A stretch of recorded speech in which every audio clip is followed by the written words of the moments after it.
그날 그곳에 어떻게 가셨나요? 언니들과 같이 갔습니다. 납치를 당하신 건가요? 아님 본인의 의사로 간 건가요? 그건 언니들이 언니들이 안 가면 죽이겠다고 협박이라도 했나요? 아니죠? 위증하시면 어떤 처벌을 받으시는 거 잘 아시죠? 네, 협박이나 납치는 없었습니다. 본인의 의사로 가신 것 맞고요. 언니들이 같이 가면서 JMS와 관계를 가지라고 종용이라도 했나요? 아니요. 하지만 안 한 거 맞고요. 그럼 관계를 가질 때 싫다고 적극적인 의사 표현을 안 하셨다면서요? 왜 안 된다고 저항을 안 하셨죠? 그건 무서워서. 무섭다. 당시 대학생이었으니까 미성년자는 아니셨잖아요. 혹시 그날 상처를 입으셨나요? 아니면 속옷이 찢어졌나요? 아니요. 미성년자도 아니고 남자친구도 있으신 분이 저항도 안 했다, 제지도 안 했다. 그와 특별한 관계가 되고 싶었던 건 아닌가요? 성폭력이 아니라는 거 인정하시죠? 좀 전에 재현된 재판 장면은 누구와 관련이 있는 재판일까요?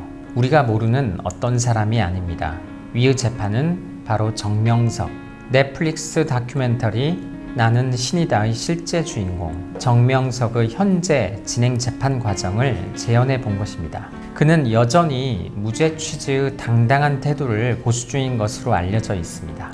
메이플 등 피해자 측 변호를 맡고 있는 정민영 변호사는 4월 5일 CBS 라디오 김현정의 뉴스쇼 인터뷰에서 정명석 측 변호인들은 왜 성폭력에 저항하지 않았는지, 왜 정명석에게 싫다고 말하지 않았는지 같은 질문을 반복적으로 물어본다고 합니다.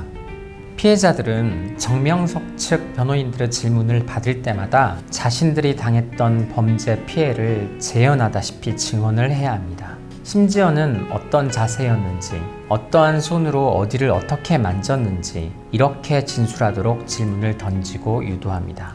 이는 피해자들에게 다시 그 고통스러운 기억을 떠올려야 하는 굉장히 끔찍한 기억 그 자체를 안겨주는 것입니다. 또 증인신문 과정 중 정명석 변호인이 정명석에게 묻는다고 합니다. 피해자에게 물어보고 싶은 게 있냐고. 그리고 그 질문을 받아서 피해자에게 변호인이 대신 질문을 합니다. 내가 언제 너를 쇠뇌했냐? 내가 언제 나 스스로 메시아라고 했냐? 본인은 그런 적 없다고 변호사의 입을 통해 계속 말하는 것입니다. 결국 피해자들이 자발적으로 성관계를 가진 것일 뿐 본인은 죄가 없다는 취지로 일관하고 있습니다. 이번 재판에서 정명석에 대한 구속기한은 이달 27일까지입니다. 27일까지 1심 선고가 내려지지 않거나 그 전에 검찰이 추가 기소를 하지 않을 경우 정명석은 풀려나게 되는 안타까운 상황에 직면해 있습니다. 정명석은 현재 준강간과 준유사강간, 준강제추행, 강제추행 등의 혐의로 기소가 돼 있는 상태입니다. 정명석이 이번 혐의의 범죄를 저지른 시기는 2018년부터 2021년까지입니다. 2023년 현재 정명석의 나이는 78세. 그렇다면 2018년부터 21년까지의 그의 나이는 73세에서 76세까지에 해당합니다. 게다가 정명석은 그리 덩치가 큰 편도 아니고요. 그런데 어떻게 성폭행이 가능했을까요? 그는 초월적인 힘을 가지고 있었던 것일까요? 우리는 여기에서 바로 사이비 종교 집단의 광기에 대해서 다시 생각해 보아야 합니다. 이것이 과연 단순히 정명석 개인이 저지른 범죄일 뿐일까요? 수많은 여성들이 고통과 희생을 당한 이 희대의 사건이 단순히 짐승의 탈을 쓴 한 인간이 저지른 추악한 성범죄일까요? 아니면 그 이면에 더 큰 악마가 도사리고 있는 것일까요? 이러한 진실을 찾기 위하여 시간을 거슬러 정명석을 추적해 보겠습니다. 정명석은 30대 전반기에 통일교 강사 생활을 했습니다.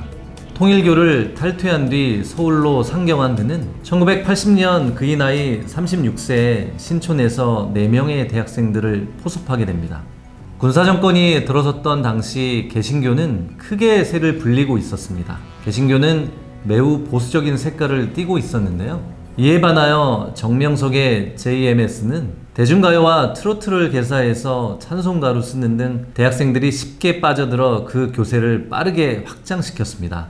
당시 신흥 종교들이 우후죽순처럼 생겨났고 그 중에는 흥행에 성공하여 마치 교주가 신처럼 떠받들여지는 사이비 교단이 출현하였습니다. 그들의 탄생에는 공통적인 프로세스가 존재합니다. 수도 생활을 하던 중 접신한 교주가 탄생합니다. 몇몇 제자들이 만들어지고 기적이나 치유에 대한 신화가 생깁니다. 그리고 기성사회의 염증을 느낀 사람들이 그를 따르기 시작합니다. 사람들이 몰리는 조직에는 특수한 권력과 돈이 따라옵니다. 성경에서 마귀는 광야에서 기도하는 예수에게 이렇게 말합니다. 자기에게 무릎을 꿇으면 세상의 모든 권력과 재물을 주겠다고. 마귀에게 무릎을 꿇은 교주는 돈과 여자의 늪에 빠져버리게 됩니다. 그중 하나가 JMS였습니다. 그런데 나는 신이다 라고 말하는 정명석의 사이비 신화가 비단 정명석 혼자만의 힘으로 만들어졌을까요? 아닙니다. 정명석의 뒤에는 그를 신격화하면서 떨어지는 떡고물을 받아먹기 위해 많은 거머리들이 들러붙어 있었습니다. 그들은 앞다투어 정명석에게 젊고 어린 여자들을 제물로 바치고 마치 그것이 완장이라도 되는 양 자랑질을 해댑니다. 재판 초기에 정명석의 변호인단은 호화롭게 꾸려졌습니다. 현재 여론이 나빠지자 사임은 했지만 우리나라 제2의 로펌 변호사들이 변호인단을 앞에 섰으며 변호인단은 모두 수십 명으로 구성되었습니다. 그런데 한 매체의 취재에 의해서 주목을 받는 변호사가 있습니다. 변호사 Y씨는 JMS 목사 출신이었습니다. 그는 변호사가 되기 이전 2006년 홍콩 엑스파일 논란 때 다수 언론 인터뷰를 통해 정명석을 옹호했던 인물입니다.